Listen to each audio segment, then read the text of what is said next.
नमस्कार दोस्तों, एक बार फिर से आपका दिल से स्वागत है हमारे चैनल कहानी सीकर पर। उम्मीद करती हूँ आपको ये प्रस्तुति पसंद आएगी। तो चलिए आज की कहानी हम शुरू करते हैं। हिमाचल प्रदेश में एक नगर पालमपुर में एक धनी साहूकार अपने परिवार के साथ रहता था। परिवार में पत्नी सहित 4 बेटे और 4 बहुएं थी। साहूकार की सबसे छोटी बहू दुर्गा चतुर और होशियार थी, जबकि उसके पुत्र और 3 बड़ी बहुएं साधारण बुद्धि की थी। इसलिए साहूकार सबसे छोटी बहू पर सबसे ज्यादा विश्वास करता था। एक बार नगर का राजा साहूकार से नाराज हो गया और उसे नगर से तड़ीपार कर दिया। उसने साहूकार को आदेश दिया कि नगर छोड़ते समय वह और उसके परिवार के सदस्य अपने शरीर के वस्त्रों और आभूषणों के अतिरिक्त कुछ न ले जाएं। साहूकार क्या करता? वह विवश था। उसने अपने परिवार को राजा के आदेश के बारे में बताया और जैसे है उसी हालत में नगर छोड़कर चलने के लिए कहा। सभी तैयार हो गए। जाने से पूर्व छोटी बहू दुर्गा ने राजा के सिपाहियों से पूछा कि वह रास्ते में खाने के लिए कुछ रोटियां ले जा सकती है। सिपाहियों ने मना नहीं किया। छोटी बहू ने आटा गूंथा और उसमें 4 बहुमूल्य माणिक्य छुपा दिए। उस आटे की रोटियां बनाई और उसे पोटली में बांध लिया। जब उसका परिवार नगर छोड़कर जाने लगा, तब सिपाहियों को पोटली की तलाशी उन्होंने ली। उसमें रोटियां देखकर उन्होंने कुछ नहीं कहा। साहूकार और उसका परिवार नगर से निकल पड़े। दिन भर की लंबी यात्रा के बाद रात को वे एक नगर में पहुंचे। वहां विश्राम के लिए एक धर्मशाला में ठहरे।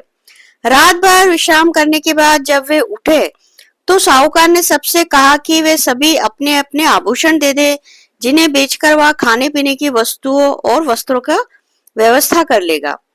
तब छोटी बहू दुर्गा ने उसे रोटियों में छुपाए माणिक्य के बारे में माणिक्य देकर कहा, पिताजी, आपको आभूषण बेचने की आवश्यकता नहीं है। ये लीजिए माणिक्य, इसे बेचकर कुछ धन की व्यवस्था कर लीजिए। उस धन से रहने के लिए घर का बंदोबस्त हो जाएगा और खाने पीने की वस्तुएं भी मिल जाएंगी और साथ ही साथ आप व्यापार भी प्रारंभ कर सकेंगे। साहूकार ने माणिक्य ले लिया और उसे लेकर नगर के बाजार में की ओर चल पड़ा। वहां उसने नगर के सबसे बड़े जौहरी के बारे में जानकारी प्राप्त की और उसके पास गया। उसके पास पहुंचकर उसने माणिक्य दिखाते हुए उसे एवज में धन देने का निवेदन किया।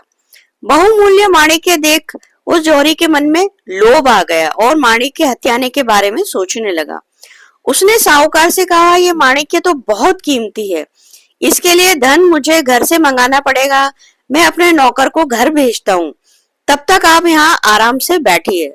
और उसने साहूकार को एक कमरे में रखी कुर्सी पर बैठने के लिए कहा, जो कच्चे सूत से बनी हुई थी। उस पर एक गद्दा रखा हुआ था। उस कुर्सी के नीचे एक छेद था जो सीधे तहखाने में जाता था। साहूकार जैसे ही कुर्सी पर बैठा, कच्ची सूत टूट गई और साहूकार छेद से होते हुए तहखाने में जा गिरा। जौहरी ने फौरन तहखाने का छेद पत्थर से बंद कर दिया और उसके ऊपर पहले के समान कुर्सी रख दी। फिर माणिक्य को तिजोरी में रख दिया। उधर धर्मशाला में सभी साहूकार की प्रतीक्षा करते थक गए, मगर वह नहीं लौटा। तब छोटी बहू दुर्गा ने अपने पति को दूसरा माणिक्य देकर कहा, जाओ बाजार जाकर पिताजी को ढूंढो। अगर मिल जाए तो इस माणिक्य को वापस ले आना, यदि ना मिले तो माणिक्य बेचकर खाने पीने का सामान और वस्त्र ले आना। उसका पति माणिक्य लेकर बाजार चला गया। वहां उसने अपने पिता की तरह ही सबसे बड़े जौहरी का पता किया। लोगों ने उस जौहरी के पास ही उसे भेज दिया, जिसके पास पिता को कैद कर रखा था। उसने जौहरी के पास पहुंचकर उसने उसे माणिक्य दिखाया। लालची और धूर्त जौहरी ने उसके पास साथ भी वही किया जो उसके पिता के साथ किया था। अब दोनों पिता और पुत्र जौहरी के तहखाने में कैद थे। जब दुर्गा का पति भी वापस नहीं लौटा तो उसे चिंता होने लगी। उसने स्वयं बाजार जाने का निर्णय लिया। वहां बाजार गई और उसने आभूषण बेचकर खाने पीने की चीजों और वस्त्रों की व्यवस्था की। धर्मशाला वापस आकर उसने खाने पीने की चीजें और वस्त्र परिवार वालों को दिए और स्वयं यह कहकर वहां से निकल गई कि वह पिताजी और अपने पति को खोजने के लिए जा रही है, वह उनको ढूंढ कर लाएगी। वहां से निकलकर उसने अपने लिए सिपाही की पोशाक खरीदी और सिपाही का भेष बनाकर राजा के दरबार में पहुंच गई। उसने राजा से विनती की वह उसे अपने महल का सिपाही बना ले। राजा ने उसे सिपाही बना दिया और महल की पहरेदारी का कार्य सौंप दिया। कुछ दिनों तक सिपाही बनी दुर्गा ने महल के चारों पहरेदारी की। वहां उसे पता चला कि महल के पशुशाला में रोज रात एक राक्षस आकर उत्पात मचाता है। उसने राजा से पशुशाला की पहरेदारी की आज्ञा मांगी। पहले तो राजा हिचका, पर बाद में उसने अनुमति दे दी। वहां से कुछ दूरी पर जंगल के रास्ते में एक ऊंचे पेड़ पर चढ़कर दुर्गा सिपाही के भेष में बैठ गई। उसने अपनी उंगलियां जगह जगह से काट ली ताकि उसे नींद ना आ पाए। रात होने पर उसने देखा कि जंगल की तरफ से एक बड़ा सा भैंसा सींग उठाए महल की तरफ भागा आ रहा है। वह समझ गई कि यह वही राक्षस है। जैसे ही वह भैंसा उस पेड़ के नीचे से गुजरा जिस पर दुर्गा बैठी हुई थी, वह दोनों हाथों में तलवार लिए नीचे कूद पड़ी और सीधे भैंस के ऊपर जा गिरी। भैंसे पर गिरते ही उसने तलवार के तेज वार से उसका सिर काट दिया। मरते ही राक्षस अपनी असली रूप में आ गया। दूसरे दिन जब राजा को यह समाचार प्राप्त हुआ तो वह बहुत प्रसन्न हुआ। उसने सिपाही रूपी दुर्गा को बुलाया और कहा, मैं तुमसे बहुत प्रसन्न हूँ। तुमने उस राक्षस से छुटकारा दिलाया जो कई वर्षों से हमें परेशान कर रहा था। तुम्हें इनाम में जो चाहिए वहां मांग लो। दुर्गा बोली, महाराज, यदि आप मुझसे प्रसन्न हैं तो मुझे इस नगर की रक्षा का भार सौंप दीजिए और मुझे अधिकार भी प्रदान कीजिए।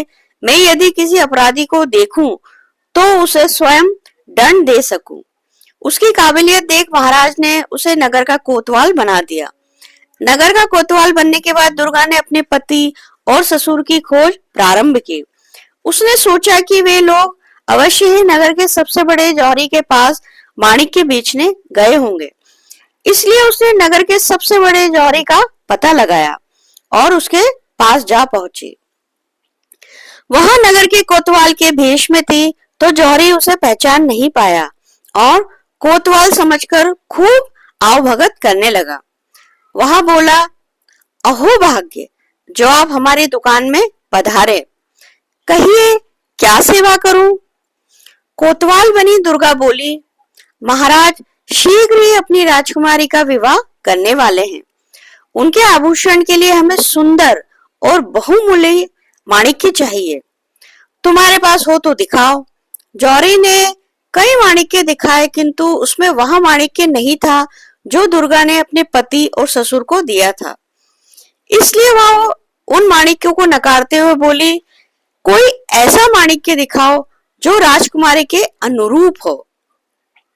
ये सब माणिक्य तो तुच्छ जान पड़ते हैं। तब जौहरी तिजोरी से निकालकर वही माणिक्य ले आया जो उसे साहूकार और उसके पुत्र से छीना था। दुर्गा माणिक्य को देखते ही पहचान गई। उसने सिपाहियों को आदेश दिया, पकड़ लो इस जौहरी को। यह जौहरी नहीं, यह चोर है। जौहरी ने के कुछ समझ में नहीं आया। तब दुर्गा बोली, यह माणिक्य तुम्हारा नहीं है, यह तुमने एक साहूकार और उसके पुत्र से छीना है। बताओ तुमने उन्हें कहाँ रखा है? जौहरी समझ गया कि कोतवाल को सब पता है। वह वहां से भागने लगा मगर सिपाहियों ने उसे पकड़ लिया। फिर दुर्गा ने पूरी दुकान की तलाशी ली। तब उसे उसी कुर्सी के नीचे पत्थर दिखाई पड़ा। पत्थर हटाने पर नीचे तहखाने में अपने पिता और ससुर अधमरी हालत में मिले। उसे वहां से निकाला और तुरंत चिकित्सा उपलब्ध कराई।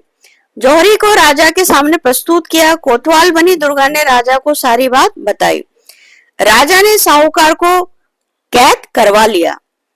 कोतवाल की बुद्धिमत्ता को देख बहुत प्रसन्न हुए राजा उनके सामने उसका विवाह राजकुमारी से करना चाहते थे। उसने यह प्रस्ताव कोतवाल बनी दुर्गा के सामने रखा तो दुर्गा ने सारा किस्सा बताते हुए अपना वेश हटाकर अपना वास्तविक रूप में आई और हाथ जोड़कर बोली, महाराज, मैं आपका प्रस्ताव स्वीकार नहीं कर सकती। मैंने यह सारा स्वांग अपने पति और ससुर का पता लगाने के लिए किया था। मुझे क्षमा करें। राजा दुर्गा की बुद्धिमत्ता और बहादुरी देखकर चकित भी था और प्रसन्न भी। उसने दुर्गा को क्षमा कर दिया और उनके परिवार को अपने नगर में बसने की अनुमति दी। साथ ही साथ नया व्यापार करने में भी हर संभव उन्हें सहायता प्रदान की। दोस्तों, अगर आपको हमारी ये प्रस्तुति पसंद आई हो तो हमें कमेंट करना ना भूलें। लाइक और शेयर करें और आप हमारे चैनल पर पहली बार आए तो चैनल को सब्सक्राइब करें। धन्यवाद।